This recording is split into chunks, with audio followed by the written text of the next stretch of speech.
sgrin, danodd gweld y chwyddiadau sydd gyda rhaid yn Tony, sy'n gwrando y chwyddiadau.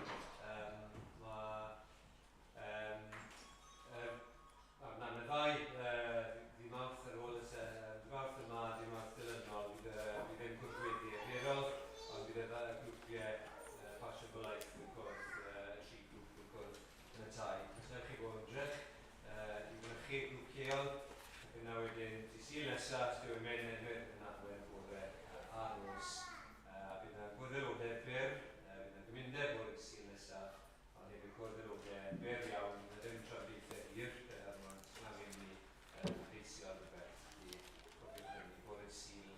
nesaf, ac yna dechrau gwyliau Pasg, mewn thefnos ar Sadwrn, mae yna le ar ôl i bod ti angen, neu ti eisiau, cymryd rhan mewn fforddiad cymorth cyntaf, i'r sut i ysgidi.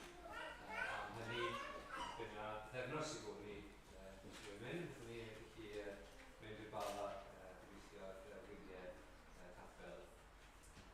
Gyda dyna'r gwyliadau bwysig.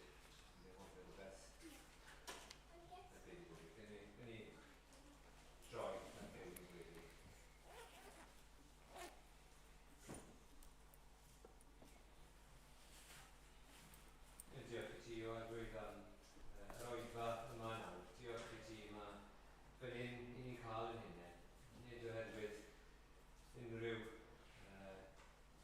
ddeioni yn ni, ond oherwydd ddeioni di tuag ato ni, dy ras di, bod ni yma yn hyn o'r bod ti drawyd yn ein golwg ni, i ti alw ar ein hôl ni. Diolch i ti am dy ras di. Ydych ti'n gwneud edrych nôl dros fywyd, gweld ôl dy waith ti.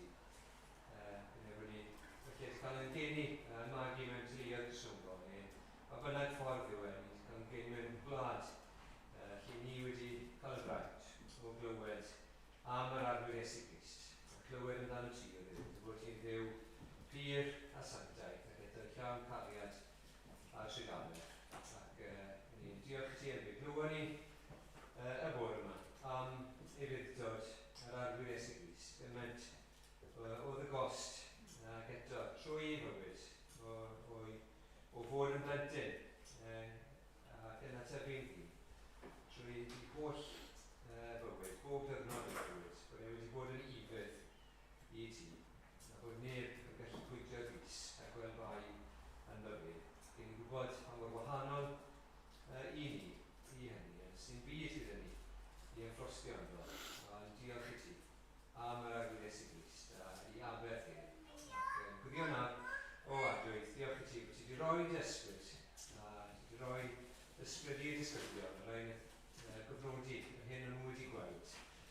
Bod y ysbryd ti wedi ysbrydoli y holl Beibl, pob gair, a bod e'n fuddiol ac yn gwneud lles i.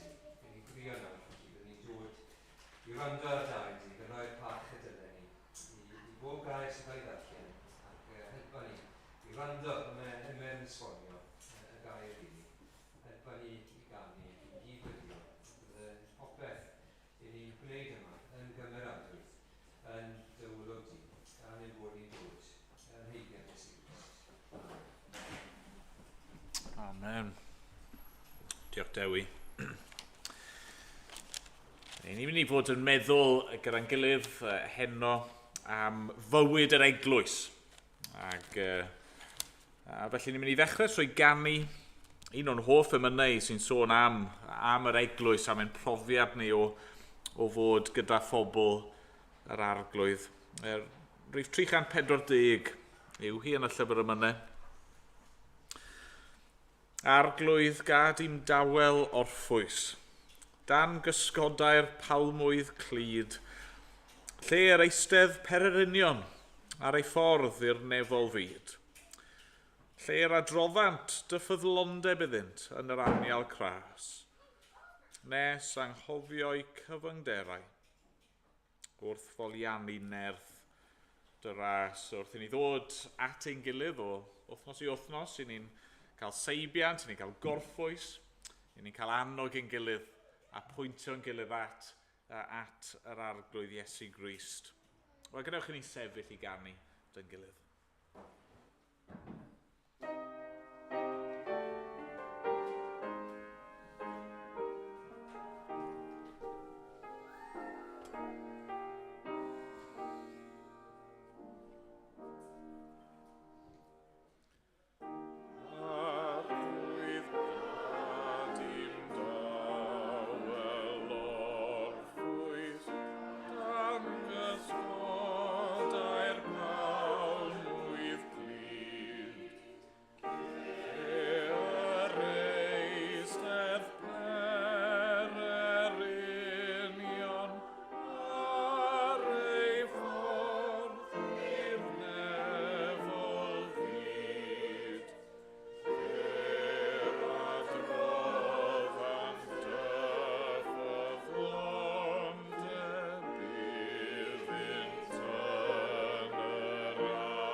Barhau heno i edrych gyda'n gilydd yn llyfr Titus, neu llythyr Paul at Titus. Ag heno i fi mynd i ddarllen yr ail bennod, a byddwn ni yn edrych ar y bennod ar ei hyd gyda'n gilydd.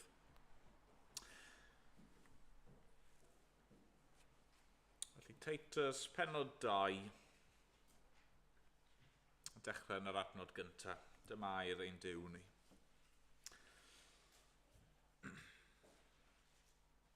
Ond yr wyt ti i lefaru'r hyn sy'n gweddu i'r athrawiaeth iach.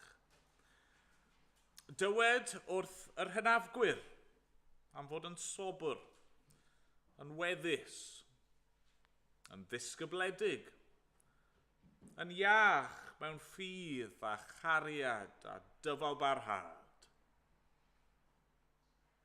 Ac wrth y gragedd hynaf, yr un modd, am iddynt fod yn ddefosiynol ei hymarweddiad, yn ddiwenwyn, a heb fod yn gaeth i ormodydd o win. Dylent hyfforddi'r gwragedd ifanc yn y pethau gorau, a'i cymell i garu ei gwir a charu ei plant, i fod yn ddisgybledig a diwair, i ofalu am ei cartrefi ac i fod yn garedig, ac yn ddarostyngedig i'w gwir, fel na chaiff gair Duw enw drwg. Yn yr un modd, cymell y dynion ifanc i arfer hunan ddisgyblaeth. Ym mhob peth dangos dy hun yn esiampl o weithredoedd da. Ac wrth hyfforddi amlyga gywirdeb a gweddisder a neges iachusol a fydd uwchlaw beirniadaeth. Felly, codir cywilydd ar dy wrthwynebwr, gan na fydd ganddo ddim drwg i'w ddweud amdano. Cymell y caethweision i fod yn ddarostyngedig i'w meistri ym mhob peth, i wneud ei dymuniad, i beidio a'i hateb yn ôl na lladratodd ei arnynt, ond i'w dangos ei hunain yn gwbl ffyddlon a gonest, ac felly yn addurn ym mhob peth i athrawiaeth Duw ein gwaredwr. Oherwydd amlygwyd gras Duw i ddwy'n gwaredigaeth i bawb, gan ein hyfforddi i ymwrthod ag aniwioldeb a chwantau bydol a byw yn ddisgybledig a chyfiawn a diwiol yn y byd presennol, a disgwyl cyflawn i'r gobaith gwynfydedig yn ymddangosiad gogoniant ein Duw mawr a'n gwaredwr Iesu Grist. Rhoddodd ef ei hun drosom ni, i brynu rhyddid i ni, oddi wrth bob anghyfraith, a'n glanhau ni i fod yn bobl wedi ei neilltuo iddo ef ei hun, ac yn llawn sêl dros weithredoedd da. Dywed y pethau hyn, a chymell, a cherydda, a phob awdurdod. Peidied neb ath anwybyddu. Amen. Amen. Diolch i Dduw am ei aire i ni. Ni'n mynd i ganu o'r llyfr Emyr eto, rhif 401. 401. Yr iachawdwriaeth fawr yng Nghrist, sŵn melys hyfryd yw i'n Clist, balm cryf i'n clwyfau o bob rhyw, a chordial i'n rhagofnau yw.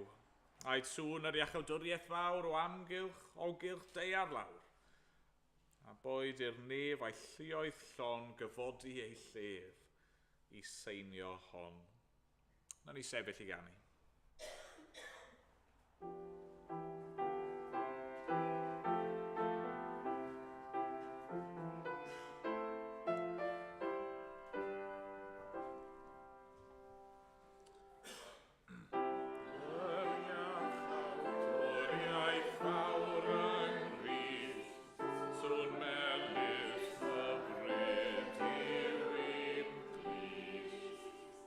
Am grif i'n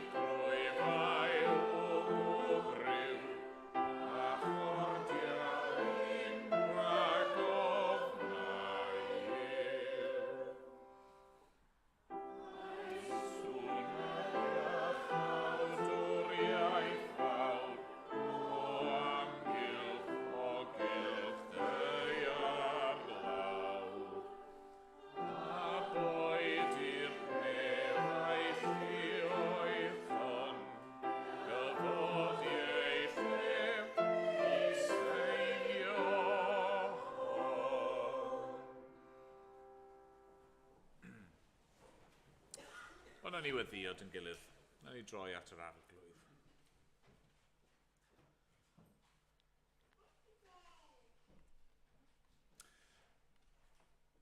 O arglwydd. Rydyn ni am ddiolch i ti yn awr am yr iachawdwriaeth. Yr iachawdwriaeth fawr a hyfryd a gwych yma sydd yn cael ei gynnig i ni yn yr arglwydd Iesu Grist. O, ni'n diolch bod yr arglwydd Iesu wedi gwneud pob dim oedd ei angen ar ein rhan ni. A'i fod wedi rhoi ei fywyd trosto ni ag arglwydd i ni newydd ganu am y ffordd mae'r iachawdwriaeth yma yn gallu yn iachau ni. Yn gallu lleddfu ein cydwybod, yn gallu tawelu ein ofnau arglwydd. Ni'n diolch yng Nghrist fod gennym ni fywyd. Ac yn diolch yng Nghrist felly fod dim angen i ni ffoi oddi wrtho ti. Dim angen i ni arglwydd i brofi yr eogrwydd yna sydd yn llethu. Dim angen i ni arglwydd i edrych ar y byd o'n cwmpas ni ag anobeithio. Na arglwydd, diolch. Diolch fod gennym ni fywyd yng Nghrist. A arglwydd ein dymuniad ni yw i'r newyddion da yna i ledu ac i gael ei chyhoeddi. Yma yng Nghaerdydd ac yn ein gwlad ni ac o amgylch ein byd ni.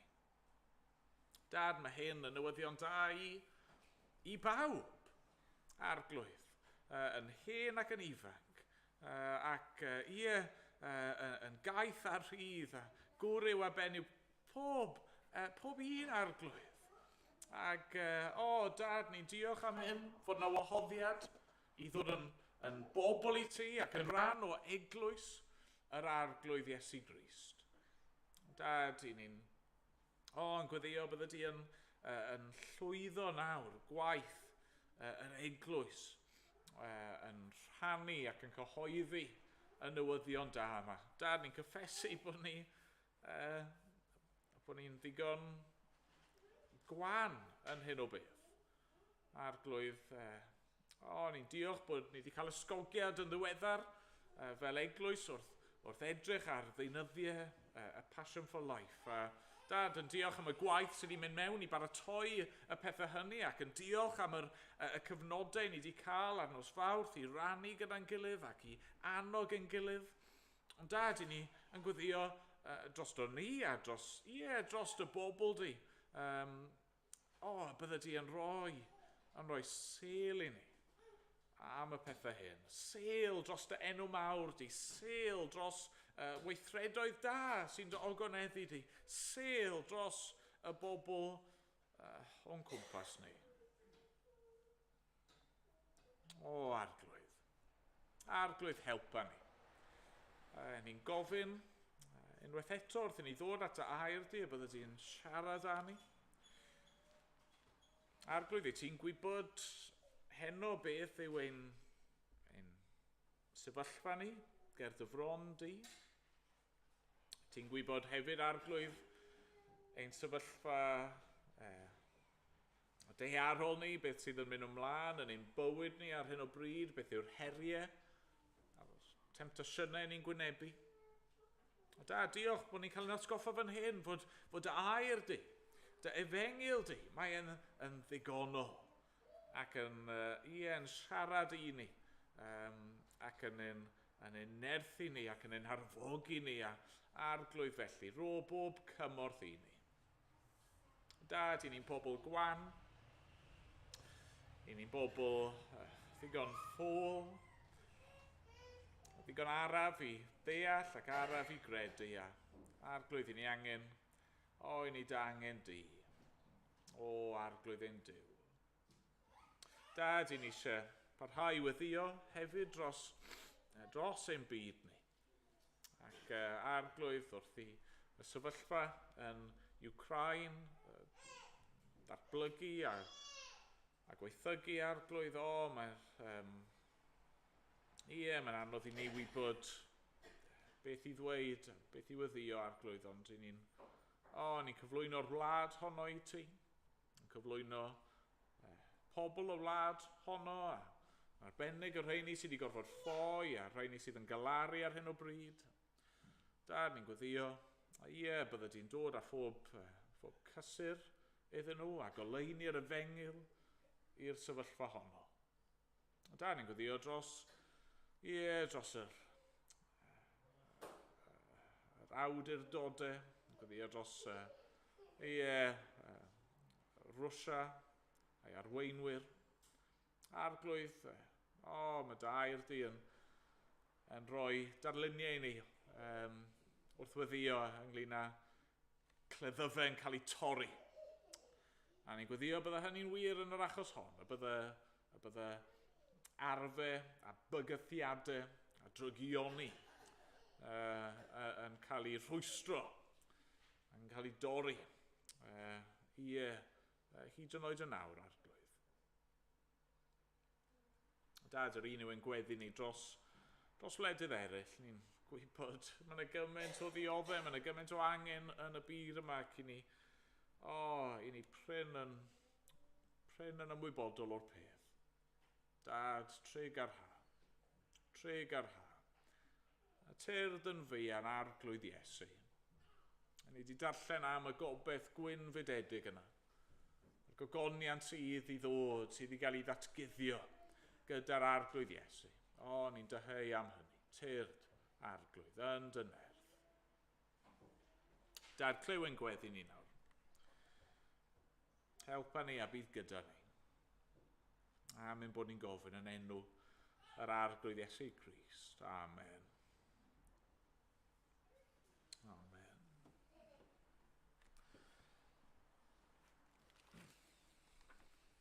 Ni'n mynd i ganu o'r atodiad nesaf rhif 20. Frenin nef, sanctaidd ddi. Mab y tad yn byw yno fi. Geidwad mwyn cyfaill ci. Nerth tragwyddol heddiw am byth. Rwy'n dod yn awr at y orsedd di. Ac ymlaen, o'n i sefyll i ganu.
Wel, trowch gyda fi i Titus a'r ail bennod yna. Ag bydd rai o'n chi'n cofio bythefnos yn ôl, ond os nag o'ch chi gyda ni. Yn yr adran ddiwetha, be welon ni oedd Paul yn atgoffa Titus o'r dasg oedd e wedi roi i Titus. Y dasg yma o sefydlu henuriaid. Oedd yna waith oedd dal angen cael ei wneud, a dyna pam oedd Titus yno yng Nghreta, oedd i sefydlu henuriaid yn yr eglwysu. A be glywon ni'r pwyslais mawr fyno oedd mor bwysig oedd cael dynion a chymeriad cywir a doniau cywir i weithredu fel gorychwylwyr ar eglwys Crist. Ac hynny'n arbennig oherwydd y perygl o athrawiaeth gai athrawon, pobl bydd yn dod i fewn ac yn ceisio twyllo y Cristnogion. Nawr, pam fod hynny mor bwysig? A pam fod cael bugeiliaid da sydd yn darparu bwyd ysbrydol, meithlon, bugeiliaid sydd yn barod i ymladd a brwydro yn erbyn bleiddiaid ac ymosodiadau. Pam fod hynny mor bwysig? Wel, mae'r ateb gobeithio'n amlwg. Yr ateb yw mwyn y praidd, mwyn y defaid, mwyn yr eglwys. Yr eglwys yna sydd mor werthfawr yng ngolwg yr arglwydd.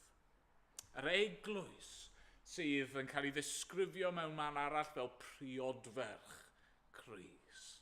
Yr eglwys, y bobl hynny mae'r arglwydd Iesu Grist wedi ei caru i'r eithaf a wedi rhoi ei hun drostyn nhw. Fod yr eglwys yw cynllun Duw. Chi'n cofio nôl ar ddechrau llythyr Paul a Titus. Nathon ni weld fanna'r y ddwy pegwn i hanes. Nathon ni edrych nôl cyn creu'r byd. Pan oedd Duw wedi dewis pobl iddo fe ei hun. Pobl nath e roi yn eiddo ac yn etifeddiaeth i'w fab. Y bobl hynny roedd yr arglwydd Iesu yn mynd i'w hachub. Ac yna nathon ni edrych ymlaen ond i ddiwedd amser a thragwyddoldeb pan fydda pobl Dduw yn cael bod gyda i Duw nhw am byth.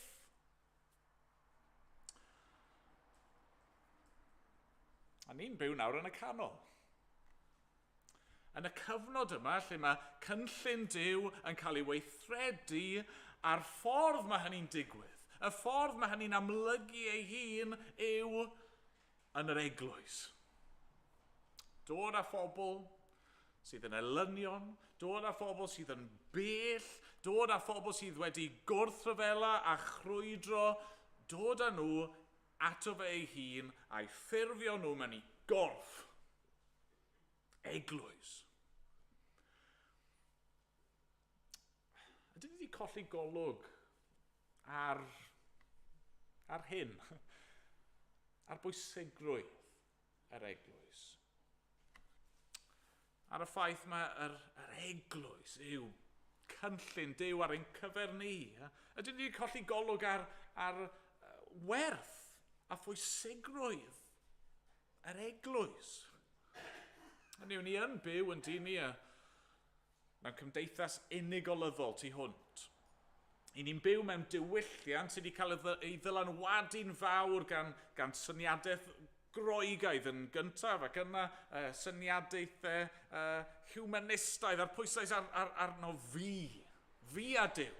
Y merthynas i gyda'r arglwydd. A mae yna le i hynny wrth gwrs. I ni gyd angen ffydd bersonol yn yr arglwydd Iesu Grist. I ni gyd angen ffydd bersonol a pherthynas bersonol gyda Duw. Ac eto, yr hyn i ni weld, dro ar ôl tro, o'r dechrau i'r diwedd, yw mae cynllun Duw ar ein cyfer ni yw yr eglwys. A fan hyn, yn Titus pennod 2, i ni'n cael rhyw fath o snapshot, rhyw ddarlun bach, anuniongyrchol o fywyd yr eglwys yn dyn ni. A nid dyna'r bwriad mewn ffordd, mae Paul yn ysgrifennu at Titus yn y lle cyntaf mwyn i atgoffa fe o'r cyfrifoldeb sydd ganddo fe, a'i annog e, i waith e, a dweud beth oedd e fod i gyhoeddi i'r eglwys, i'r Cristnogion yma. Ond wrth ysgrifennu hyn, wrth i'r geiriau yna cael eu hanfon, cael eu cofnodi, cael eu chadw, cael eu trosglwyddo, cael eu paso lawr i ni'n dod i weld chydig bach mwy. Ni'n dod i ddeall chydig bach yn well. Beth yw yr eglwys? Sut mae bywyd eglwys i fod? Nawr, y peth cyntaf fi eisiau tynnu'n sylw ni ato fe, heno me, yw beth yw sylfaen bywyd yr eglwys? Ac i fi mynd i ddechrau gyda lle mae Paul yn gorffen. Mae e'n cyrraedd hwn fel rhywbeth o uchafbwynt, ond ni eisiau dechrau trwy edrych ar adnodau 11 ymlaen i 14. Beth yw sylfaen bywyd yr eglwys? Mae dyna'r gosodiad gwych yma'n does.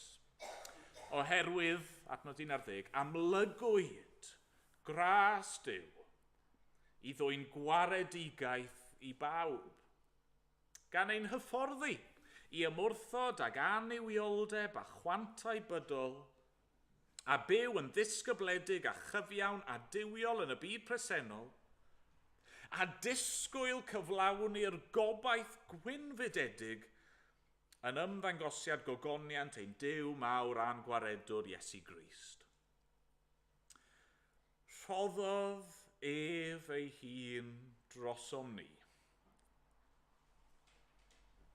i brynu rhyddid i ni, oddi wrth bob anghyfraith,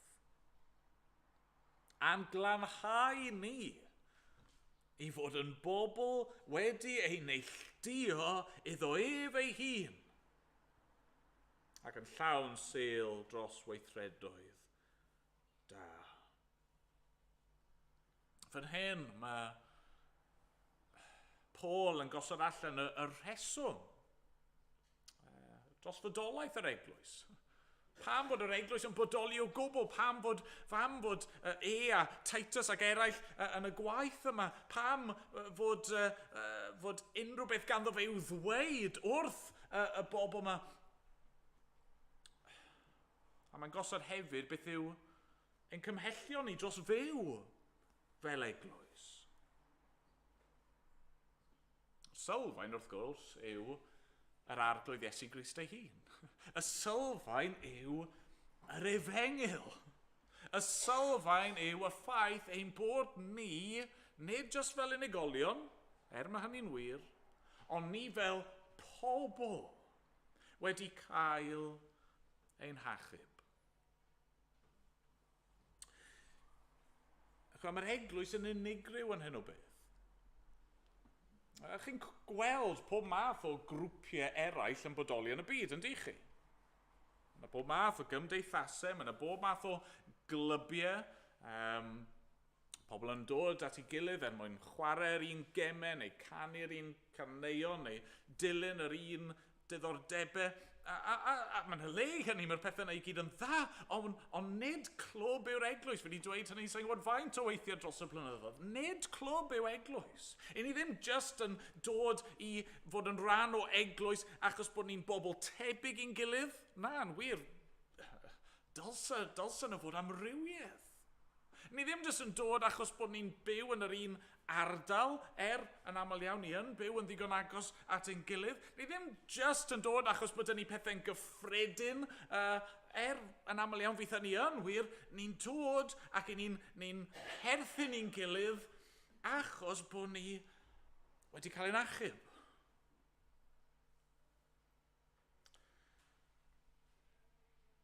Ni wedi cael ein prynu. Ni wedi cael ein glanhau. Ni wedi cael ei neilltuo. Na'r geiriau mae Paul yn defnyddio i'n disgrifio ni fel Cristnogion. Ni wedi cael ein hachub. O'n i ar goll, o'n i'n heiddi, barn a chosb.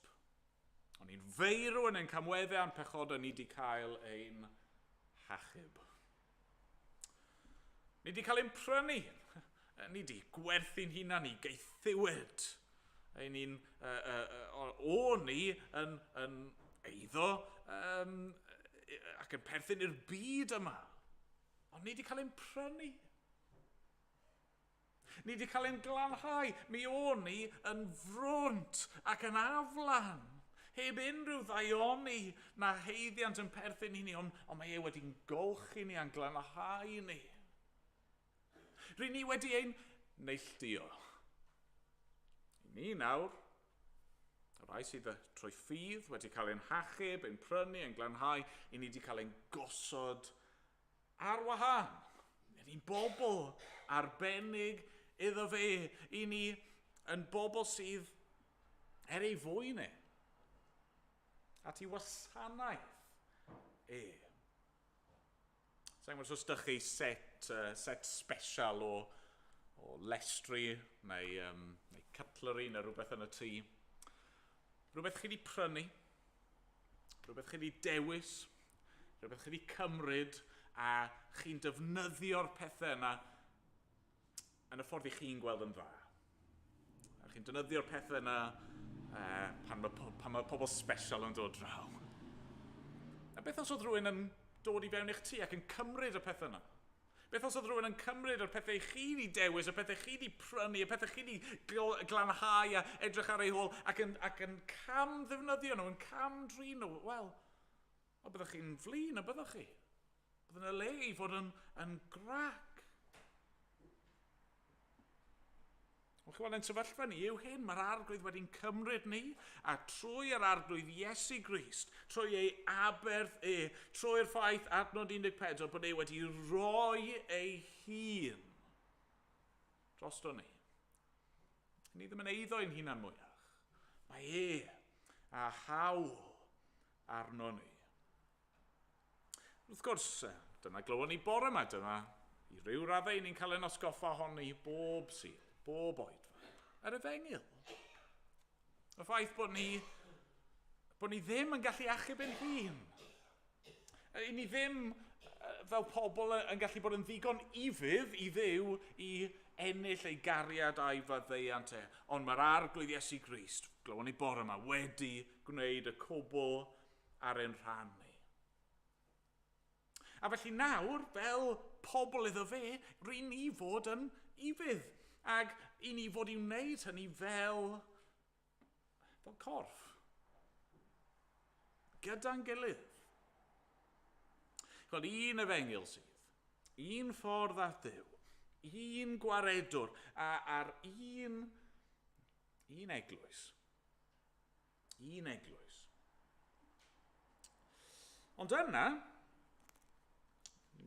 symud ymlaen, a ni'n gweld rhywbeth arall yn dyn ni am bywyd yr eglwys, sef natur bywyd yr eglwys. Siwr mae'n edrych yn ymarferol. Wrth gwrs, beth ni'n gweld, a beth sy'n dod drosodd yn glir, mae beth yw'r eglwys yma nawr yw casgliad o bobl. Amrywiaeth o bobl. Mae Paul yn atgoffa Titus, reit, dyma ti fod i ddysgu. Dyma ti ar hyneriaid eraill, wrth gwrs, i fod i basio ymlaen. Adnod 1, rwy ti i lefaru'r hyn sy'n gweddu i'r athrawiaeth iach. A ni'n clywed am aelodau'r eglwys yn dyn ni. Ni'n clywed am yr hynafgwyr. Ni'n clywed am yr gwragedd hynaf. Ni'n clywed am y gwragedd ifanc. Ni'n clywed am yr gwir ifanc. Y dynion ifanc, ac yn clywed am y caethweision. Y pobl yn aml iawn, bydde ddim yn cael lot o sylw efallai yn y gymdeithas ar y pryd. Ond rhain, mae'n y le iddyn nhw. Yn yr eglwys, mae yna groeso iddyn nhw. Yn yr eglwys, mae yna le iddyn nhw, a mae gan yr arglwydd rhywbeth i'w ddweud wrthyn nhw. Mae gan yr arglwydd air ar eu cyfer nhw. Ac wrth gwrs, mewn llythyr eraill, ni'n gwybod mae Paul yn siarad efo y gwir a gwragedd, mae'n cyfeirio at rieni a phlant, y caeth, y rydd. Ac y pwynt fan hyn yw, beth yw natur yr efengyl? Mae dyn ni grŵp o bobl sydd yn wahanol iawn i'w gilydd mewn llawer o ffyrdd. Ni gyd i cael ein achub yn yr un ffordd, yr un efengyl, ond mae'n bywydau ni, a'n personoliaethau ni, a'n temperaments ni, a'n oedran ni, yr heriau ni'n gwynebu, yr temptasiynau penodol yna sy'n dod i'r rhan ni, maen nhw'n mynd i fod yn wahanol. A mae'r efengyl yn ddigonol i bawb. Mae'r efengyl fan hyn yn dydy yr un efengyl sydd jyst yn cael ei gymhwyso mewn ffyrdd chydig bach yn wahanol yn ôl yr angen.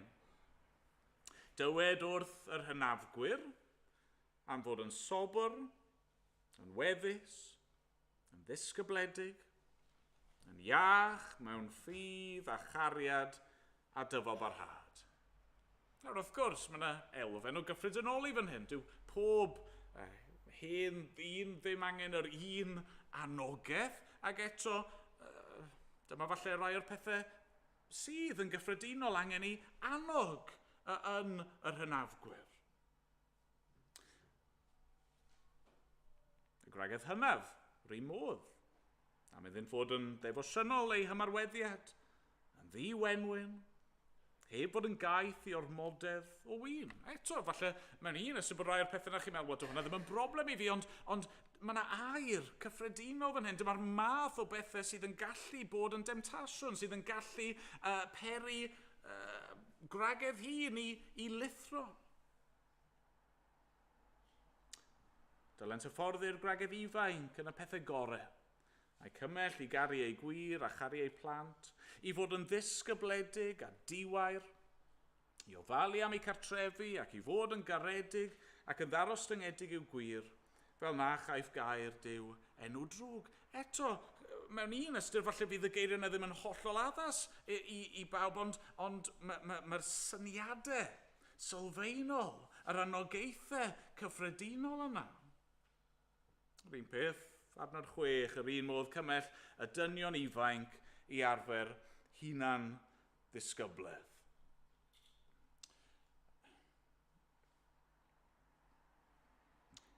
Pob dyn ifanc ddim yr un peth. Yn gyffredinol, dyma'r anogaeth sydd ei angen arnyn nhw. Allen ni ddweud yr un peth wedyn am y caethweision, yr anogaethau sydd iddyn nhw fyna i fod yn ddarostyngedig, i wneud i dymuniad, i beidio eu hateb nhw. Oedd pob ceithwas ddim ar un math o feistr efallai, ddim efo'r un math o berthynas a'i meistr. Ond y pwynt yw, mae yna air cyffredinol fan hyn i'r bobl yma. A'r anogaeth i fyw allan goblygiadau yr efengyl. Hynny yw, oedd angen i yr hynafgwyr, y gwragedd hun, y gwragedd ifanc, y dynion ifanc, y caethweision, a phawb arall yn y gynulleidfa i gymryd yr hyn oedd yn cael ei gyhoeddi, a ddim jyst i stopio fyna, ond i gymhwyso fe ymhellach. Mae eisiau ni wneud chydig bach o'r gwaith caib a raw yna. Meddwl i'n hun, wel, dyw yr hyn gafodd ei ddweud fyna, dyw ddim cweit yn addas i fi, ond allai gymhwyso hyn i'r sefyllfa yma. Allai gymhwyso yr efengyl i y rhan yma o fy mywyd i. Chi'n gweld, rhan o beth yw hi i fod yn eglwys yw bod ni'n annog ein gilydd yn hyn. Oedd yna lot o bobl yn redeg yn dod nhw heddi yr hanner marathon. Yn gallu bod yn ddigon o boindod i ni ar y sil pan mae hynny'n digwydd.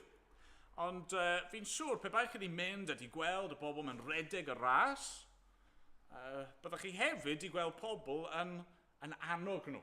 Yn dyfa? Pobl ar yr ochr, wrth gwrs, yn annog nhw ymlaen, ond hyd yn oed pobl yn cyd-redeg ac yn annog ei gilydd. Der ymlaen, der ymlaen. A fel na i ni fod. I ni ddim fod yn ormodol yn rannu'n hunan mewn i grwpiau bach sydd yn rhy debyg i ni'n hunan, mae'n y le i hynny. Allwn ni gael brecwast merched, allwn ni gael grŵp dynion, allwn ni gael grwpiau daearyddol yn cwrdd. Mae'n y le i hynny, ond yn gyffredinol, mae eisiau ni fod gyda'n gilydd ac yn annog ein gilydd. Achos fod na amrywiaeth fan hyn, un o'r pethau nath wir yn haroi wrth i mi baratoi oedd mor debyg yw lot o'r pethau yma hefyd. Mae Paul, fod yn manylu, a mae yna gymhwyso penodol, a mae yna rhyw fesur o wahaniaethu, fi'n teimlo mae'r pwyslais ar beth sy'n clymu nhw gyd at ei gilydd. Y dro ar ôl tro, mae Paul yn dweud, yr un modd. Yr un modd. Hynny yw, dyma sydd mae'r hynafgwyr fod i ymddwyn, ond yn yr un modd, mae'r gwragedd hun fod i ymddwyn yn debyg, bach yn wahanol yn ôl i sefyllfa penodol nhw, ond yn sylfaenol yr un math o ymddygiad, ac yn wir, mae Paul yn dweud wrth Titus yn adnod 7, ym mhob peth dangos dy hun yn esiampl o weithredoedd da. Ac y reality yw, pan chi'n edrych ar beth sy'n cael ei ddweud i'r dynion hen, yr gwragedd hun, yr gwragedd a'r dynion ifanc, y caethweision, maen nhw gyd yn debyg iawn i be welwn ni am yr hyneriad. Achos dyma beth yw hi i fod yn Gristion.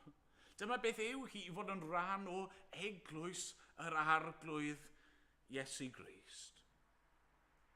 Ni'n bobl sydd wedi cael ein achub gyda'n gilydd, a felly ni'n bobl sydd yn cael ein sancteiddio gyda'n gilydd, yn annog ein gilydd, yn cywiro a chyryddu'n gilydd os oes angen, wrth i ni geisio'r arglwydd gyda'n gilydd.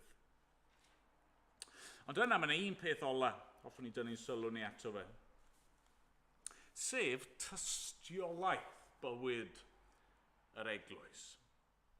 Tystiolaeth bywyd yr eglwys. Hynny yw, y ffordd mae'n bywydau ni yn edrych o'r tu allan. Yr argraff, neu'r dylanwad mae'n bywydau ni yn ei cael ar y bobl o'n cwmpas ni. Beth sy'n dod yn amlwg fan hyn yw fod Paul yn awyddus fod y Cristnogion yma, yr eglwys, neu'r eglwysi yma, yn byw yn gywir, mwyn gogoneddu Duw, ac oherwydd dyna sydd orau iddyn nhw, a'i lles ysbrydol nhw, ond hefyd, achos mae dyn ni gyfrifoldeb i'r bobl o'n cwmpas ni. Yn adnod 5 enghraifft, mae'n dweud fod yr gwragedd ifanc i fehafio fel hyn, fel na chaiff gair Duw enw drwg. Yna, adnod 8, wrth siarad yn benodol efo Titus, mae'n dweud bod angen i'w ddysgeidiaeth fod uwchlaw beirniadaeth, felly codi'r cywilydd ar dy wrthwynebwr gan na fydd ganddo ddim drwg i'w ddweud amdanom. Ac yna eto mewn ffordd ddigon tebyg yn adnod 10, wrth siarad efo'r caethweision, mae'n dweud bod angen i'w ymddygiad nhw fod yn addurn. Yn addurn ym mhob peth i athrawiaeth Duw ein gwaredwr. Unwaith eto, mae hyn mor bwysig yn dydy. Wrth gwrs, nid yma yw ein cymhelliad cyntaf ni. Mi eisiau pwysleisio hynny. Ni ddim i fyw yn y ffordd yma just achos y ffordd mae'n edrych. Just achos ni eisiau rhoi impresiwn da i bobl.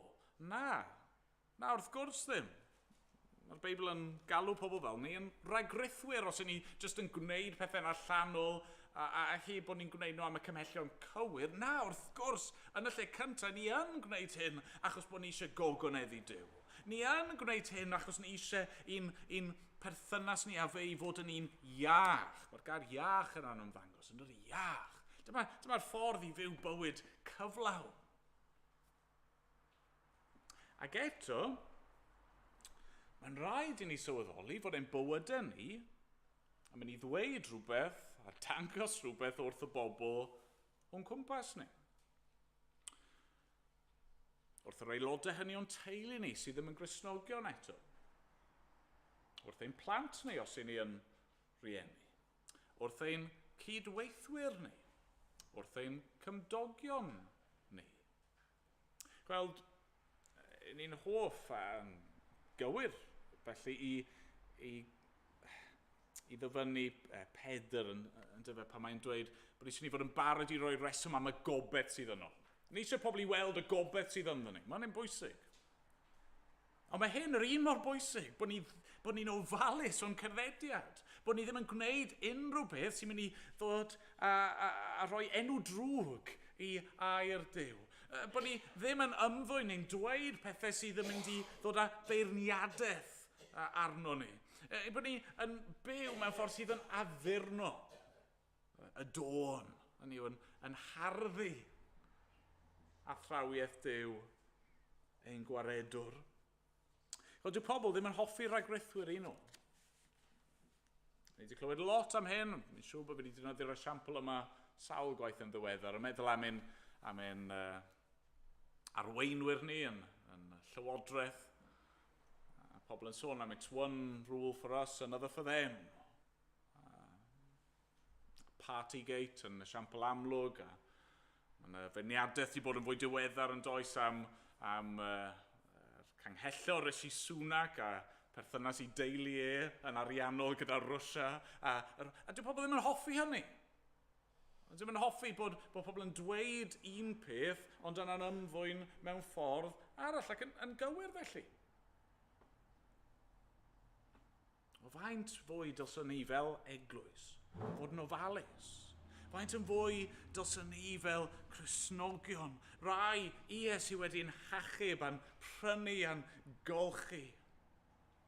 Fod eisiau golgoneddu'r arglwydd ym mhob dim rydyn ni'n ei wneud. Ac unwaith eto, mae hyn yn rhan o beth yw hi fod yn eglwys. Bod ni'n helpu'n gilydd yn hyn.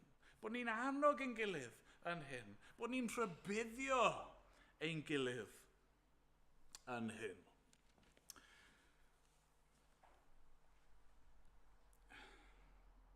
Ydyn ni'n gweld mor werthfawr? Mor werthfawr yw yr eglwys yng ngolwg yr arglwydd.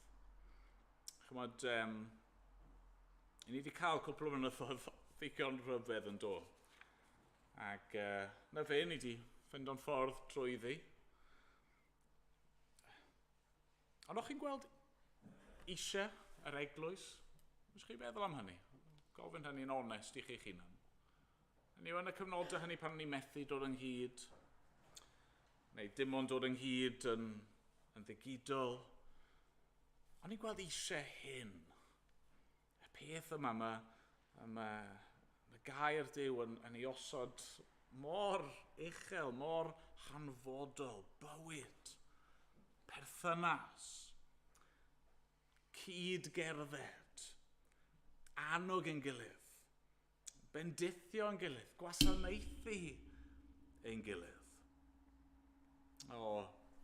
Boed i ni garu'r eglwys yn fwy, fel mae'r arglwydd ei hun yn caru ei eglwys, mwyn ei enw.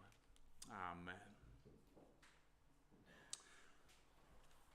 Amen. Ni'n mynd i ganu efo'n gilydd o'r llyfr Emyr rhif 366.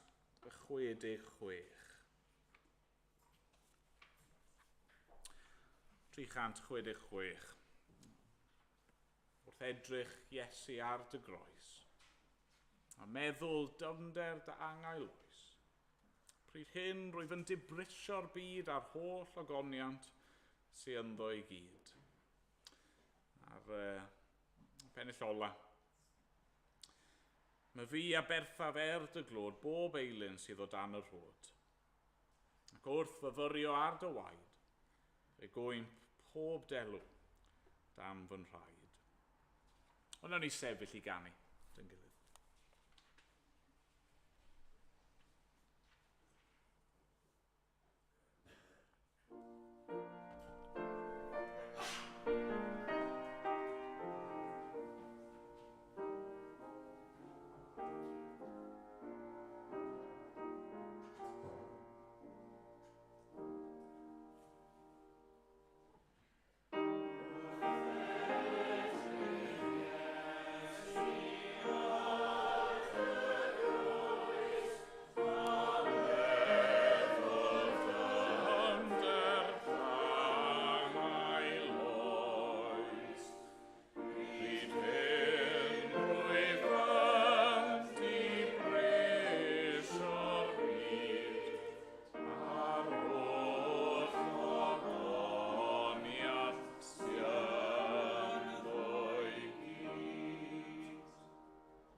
Arglwydd, ni'n diolch i ti.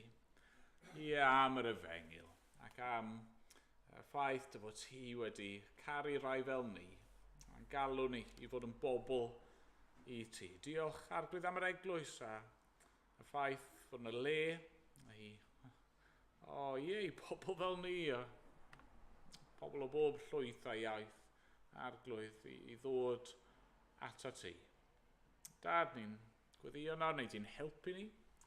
Fel dy bobl, helpa ni yn ein cerddediad personol i gymhwyso dy air di ac i dy geisio di, ond helpa ni fel corff i annog ein gilydd ac i redig y ras gyda'n gilydd. Arglwydd, helpa ni. Gad i'n bywydau ni. A'r ffordd i ni yn ymddwyn. Ddod â gogoniant i ti. Diolch bod ti wedi achub ni rhag ein pechod, a ti'n rhyddhau ni o'n pechod. Helpa ni nawr i fyw bywydau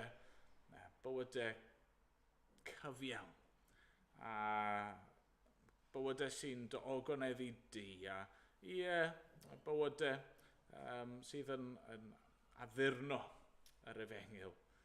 Os gweli ti fod yn dda, helpa ni, bydd gyda ni. Am ein bod ni'n gofyn yn enw yr Arglwydd Iesu Grist. Amen.